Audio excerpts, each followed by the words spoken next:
Dr. Miguel Fonseca, vice-presidente executivo da Toyota do Brasil. Muito obrigado, seja muito bem-vindo, Dr. Miguel.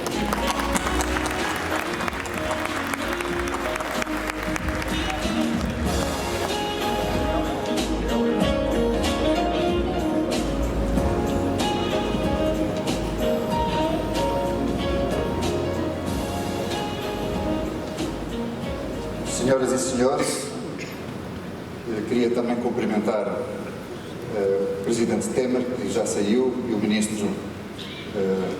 Ministro Marcos Jorge, pelo seu contributo, pelo programa Rota 2030, que é tão importante para todos nós. Queria agradecer também ao Alarico Assunção Júnior a honra de palestrar aqui na Palestra Magna e a oportunidade de dirigir a todos vocês. O título da minha palestra deveria ser As perspectivas da Toyota para o mercado brasileiro, mas sinceramente, depois de analisar as incertezas do comércio externo, com a guerra de tarifas, as incertezas políticas e todas as incertezas que nos rodeiam por um lado e por outro, entendemos que essas incertezas fazem parte da certeza de operar também no mercado do automóvel e em particular no Brasil. E a Toyota, como disse o Presidente Temer, a Toyota acredita no Brasil, tendo a incerteza como uma certeza.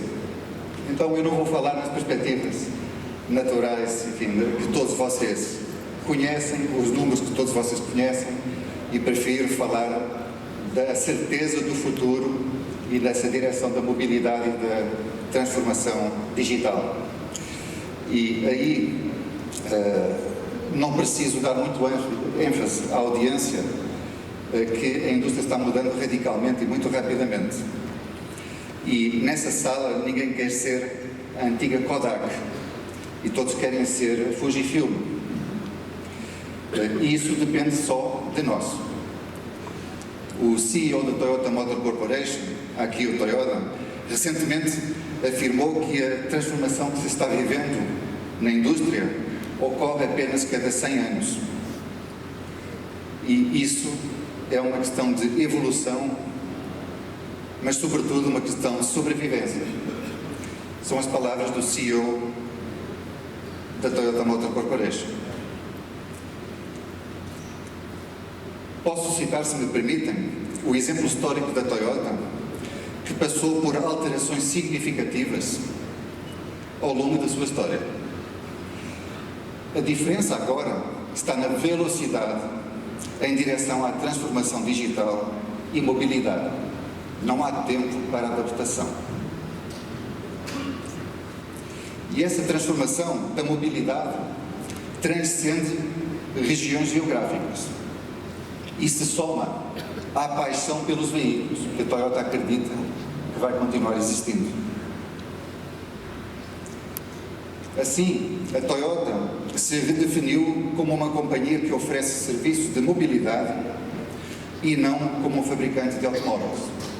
E perdoem-me se estou personalizando na marca, mas eu penso que isso é relevante para todos os atores que participam no mercado e na indústria automóvel. Esse caminho é um caminho longo, mas que exige velocidade para percorrê-lo. E nesse caminho nós estamos trabalhando em várias frentes: carros autónomos, mobilidade como serviço, transporte de conceito pessoal e powertrains alternativos, incluindo híbridos, elétricos e fuel cell. E dentro dos híbridos que funcionam com combustíveis alternativos, como gás, etanol e outras fontes. E também na robótica, para apoio a necessidades de mobilidade individual e muito mais. Na esteira dessas novas soluções em mobilidade, a Toyota criou o Toyota Research Institute, nos Estados Unidos, na Califórnia, para acelerar a inovação, pesquisa e desenvolvimento em áreas como carros autónomos, novos materiais e novas soluções de segurança. Essas tecnologias não se aplicam apenas a veículos ou veículos tradicionais, mas procuram melhorar o acesso à mobilidade para pessoas com deficiência ou dificuldades de locomoção. E terão ainda apoio à mobilidade indoor, dentro de nossas casas e escritórios, para pessoas com dificuldades sociais, isolamento e dificuldades de mobilidade dentro de casa.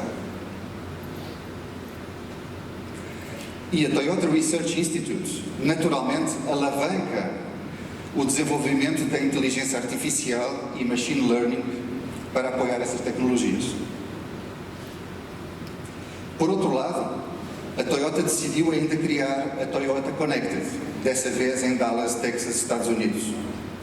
A Toyota Connected se especializa na conectividade, nos serviços e no Big Data. Isso possibilitará fornecer serviços com maior comodidade, simplicidade e flexibilidade a nossos clientes, tornando a vida mais fácil, segura e entregando mais conveniência a todos. Por mais que este tipo de revolução nos cause uma certa apreensão, nós próprios teremos que ser agentes de transformação, senão viramos dinossauros. A história poderá nos marcar como revolucionários, impulsionadores de uma nova fase do nosso setor ou como uma espécie em vias de extinção.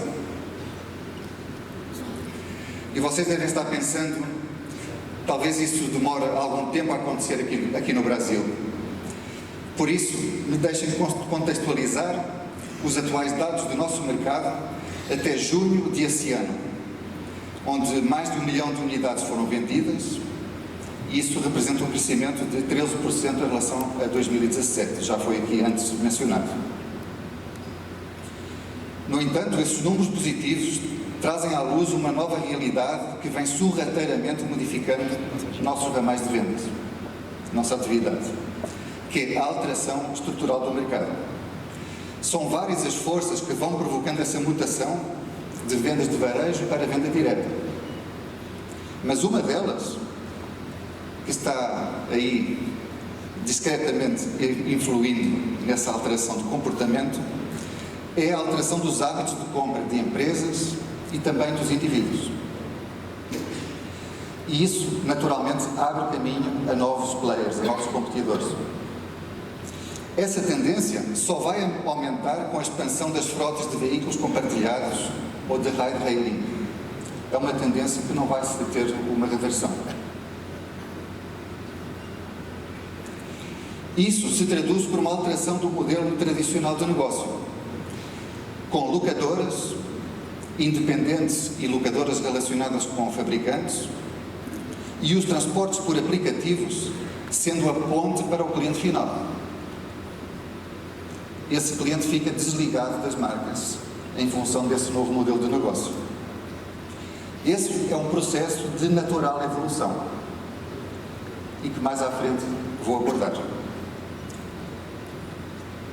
Acresce a isso o fato de a indústria estar passando por uma acelerada transformação tecnológica e avanço científico, com digitalização e transformação digital, que possibilitam novas modalidades de utilização do carro. Essa transformação digital está contribuindo para acelerar a mudança no nosso mercado e é até difícil antecipar o que está por chegar. Acresce a isso, e como antes afirmei, e toda a gente concordará, que um dos grandes motores para essa rápida evolução são as expectativas do cliente, sobretudo dos mais jovens. Aí queria contar uma história que aconteceu comigo a semana passada, quando tive a minha semana de férias. Um jovem amigo da minha filha caçula me perguntou: Miguel, como é o seu dia-a-dia? Ele está na universidade, está terminando, tem interesse em entender os seus passos para o futuro, e me perguntou como era o meu dia-a-dia. E eu expliquei: olha, eu tenho dias de 10, 12 horas, tenho reuniões durante 8, 9 horas. Ah, sim, e que reuniões são essas? Fala de planejamento de produto, planejamento de vendas, tem reunião sobre desenvolvimento de recursos humanos, planejamos o crescimento da nossa gente, etc. E ele dizia: interessante. Então ele não queria nada saber, é só terrível, não é? Aí eu disse, mas olha, a gente também está aí pensando em termos de mobilidade, aplicativos e como conectar com esse mundo novo. Ele aí, isso aí, então me conta mais, me explica. Então ele não queria saber daquilo que eu tinha feito nos últimos 30 anos, não? Ele queria saber daquilo que eu vou fazer nos próximos 30, não é? Se Deus quiser. Então, gente, essa é uma pequena anedota, não é? Mas é muito ilustrativa de que vem uma nova geração de consumidores e que esses consumidores são também nossos colaboradores. E nós temos que dar espaço para eles, não é? Muito importante. E para essa nova geração que está chegando, soluções como o ride-hailing ou car-sharing são já uma realidade em todo o mundo, inclusive aqui no Brasil. Aqui no Brasil, várias marcas já testaram ferramentas pela cobrança, pela utilização e gestão de frota dedicada a serviços de ride-hailing, com o fim de entender as necessidades reais do usuário. E múltiplas plataformas de serviços aparecem como cogumelos. Eu poderia citar aqui, há já dezenas de plataformas de serviços, dezenas, algumas mais representativas que outras, mas há dezenas. E a própria Toyota está trabalhando em serviços nesse sentido e nesse ponto. Aqui temos um exemplo, não do Brasil, mas em França, em Grenoble, de mobilidade pela Toyota. E nós estaremos presentes nos Jogos Olímpicos 2020, com carros autónomos de nível 4 e transportes coletivos também autónomos para dar mobilidade à família olímpica. E esses veículos que vêm aqui nessa imagem são veículos que vão estar presentes nas Olimpíadas. A questão, portanto, está o que vamos fazer nós e como fazemos ponte para esse futuro. E a grande pergunta que vocês todos farão aqui nessa sala é: qual é o nosso papel nesse futuro? É a pergunta do milhão. Essa nova realidade traz desequilíbrios em relação ao presente, mas esses desequilíbrios também são oportunidades. Por exemplo, um carro em ride-hailing vai percorrer em média 4 vezes mais quilometragem do que um carro particular em regime de propriedade. Assim, a rede terá outro papel fundamental: a prestação de serviços adicionais e o apoio ao mais rápido ciclo de troca e renovação da frota. É uma grande oportunidade. Mas estamos preparados para isso? Temos as competências e temos a capacidade para atender essa simples alteração? É uma grande pergunta. Nas zonas metropolitanas, a frequência de visitas às oficinas nos carros tipo Uber ou similares, plataforma de ride-hailing, vai aumentar 4 vezes. E essa é uma oportunidade imperdível. Mas ninguém sabe quem a vai aproveitar. Para responder a esse desafio, temos que trabalhar juntos. E como enfrentamos tudo isso? Com os pés no chão e de forma pragmática. Nosso enfoque passa por 3 pilares: o value chain e foco em serviços, ou seja, proteger o relacionamento com o nosso cliente, porque isso é a nossa fonte de negócio. A cobrança pelo uso do veículo e a transição nesse sentido, e por isso nós temos feito um esforço aqui no Brasil por introduzir o ciclo Toyota, que é uma forma paulatina de migrar de um financiamento tradicional para a cobrança pelo uso do veículo. E finalmente o terceiro pilar é a capilarização da rede, porque esse novo cliente nesse regime de car sharing e os proprietários dos veículos que proporcionam mobilidade, sejam eles quem forem, vão precisar de um tipo de serviço distinto daquele tipo de serviço que nós até agora proporcionávamos a nossos clientes. E a intenção, portanto, é trazer para a rede de concessionárias e para o nosso radar as oportunidades que hoje já estão no radar de outros, como locadoras, seguradoras, aplicativos, empresas de reparos terceirizadas e autopeças. E nesse aspecto, muitos desses agentes são players, são nossos parceiros, mas também são nossos concorrentes. E nós temos que entender como vamos enfrentar esse futuro com essa redefinição de equilíbrios. Porque temos que proteger o nosso negócio, obviamente. Então, e estamos preparados? É a questão. Estamos preparados? Isso tem muito a ver com o nosso mindset, com a nossa cultura, com a nossa atitude. Permitam-me explorar aqui um pouquinho, conceitualmente, a questão.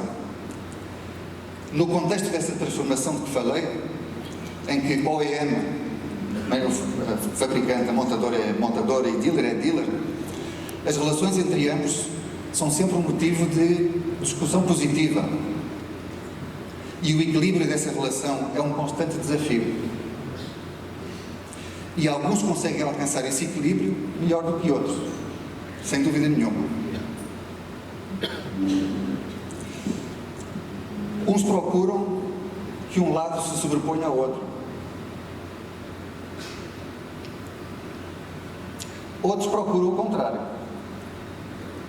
Mas, na realidade, aquilo que vocês estão olhando na tela não é o objeto do futuro.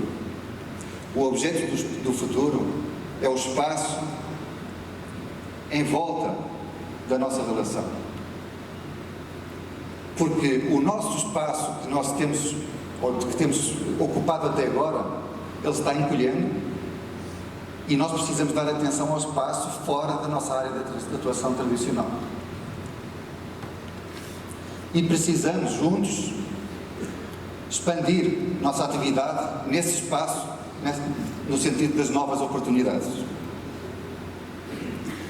Para lutar por esse novo espaço, temos missões distintas entre montadoras e redes de distribuição, mas são missões altamente complementares e necessitamos levar a cabo essas missões de uma forma sinergética e integrada.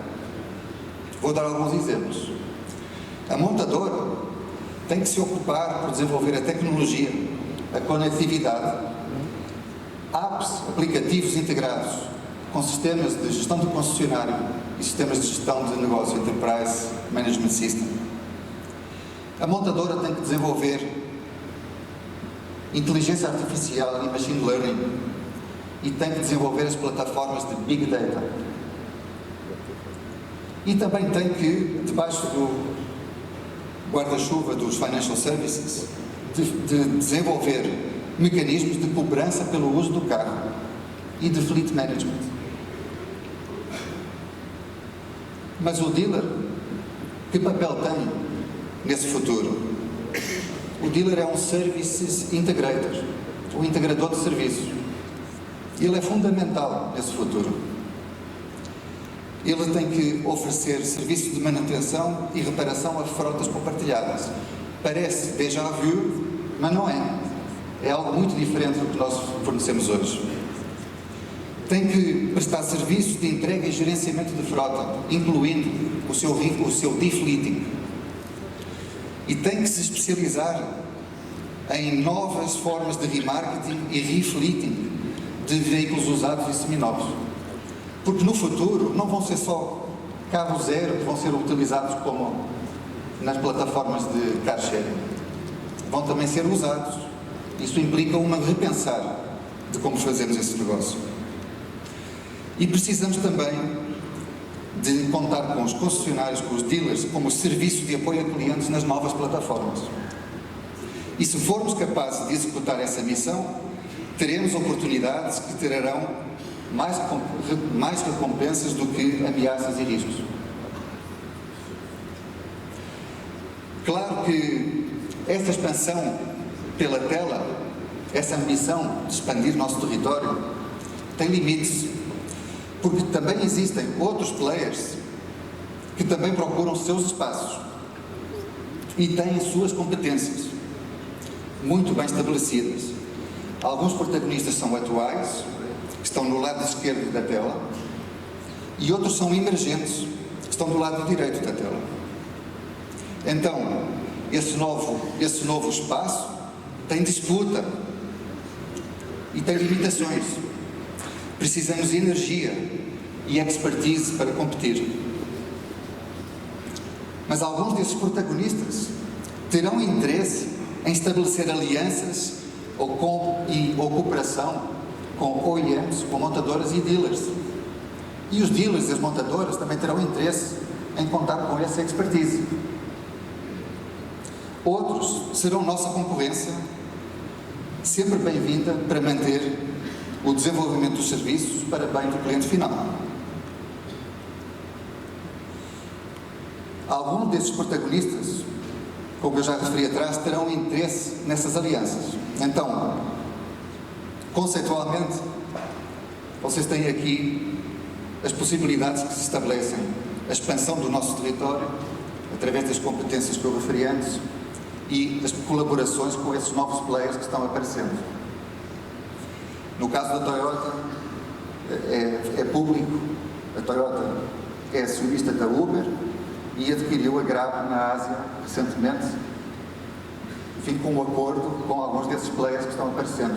Isso está-se multiplicando não só na Toyota, como outras montadoras estão se associando para tentar expandir o território e ocupar esse novo território. E para ocuparmos esse novo espaço, precisamos encontrar os triggers, os gatilhos adequados. Não é? Do lado esquerdo temos triggers mais aplicáveis às montadoras e aos OEMs, embora também se relacionem com dealers e distribuidores. Posso mencionar recursos humanos e recursos financeiros. Quanta gente nas nossas empresas está trabalhando nessa nova área hoje em dia? Vamos pensar. Que percentagem dos nossos budgets estão atribuídos a trabalhar nessas novas áreas? Segundo, a internalização do know-how, o que é complexo, uma vez que nossas empresas têm dificuldade em atrair e desenvolver os jovens capazes de executar essa tarefa. Somos engessados, precisamos mudar os nossos parâmetros de recursos humanos, de progressão de carreira, de avaliação de competência, de reconhecimento de mérito, para conseguir atrair esses jovens, como o amigo da minha filha, que achava que o meu trabalho era muito aborrecido. É uma realidade. E precisamos, no terceiro pilar de baixo, do lado esquerdo, modificar a cultura da empresa para uma era menos cartesiana e direcionada para a exploração do novo espaço de que eu referi antes, onde os business plans não são absolutamente rigorosos nem previamente demonstráveis. E do lado direito temos os triggers mais aplicáveis à distribuição, como novas modalidades de desenvolvimento da rede com enfoque em capilaridade no serviço, como o maior engajamento digital e capacidade de oferecer novos serviços digitais por parte dos concessionários de marca, e a melhor utilização do capital e a reutilização desse capital em novos ativos fixos. Então, tudo isso só será possível se montadoras e concessionários ultrapassarem as barreiras tradicionais de relacionamento do dia-a-dia para olharem para o futuro de forma totalmente cooperada.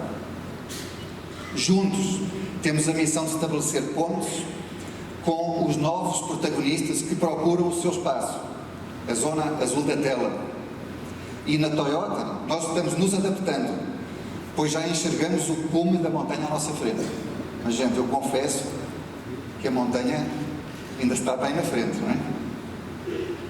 E agradecemos muito à nossa rede de concessionários aqui presente, perdoem-me a pouca diplomacia, que é a melhor rede do Brasil, pela sua dedicação a nossos clientes, sua parceria e dinâmica nesse caminho que já estamos empreendendo. É um grande desafio, mas a palavra-chave é a colaboração. juntos, nós vamos conseguir, com a cabeça aberta, enfrentar esse desafio e ocupar esse espaço que temos à nossa disposição. Agradeço a vossa atenção e boa tarde uma vez mais. Obrigado, apenas abraço.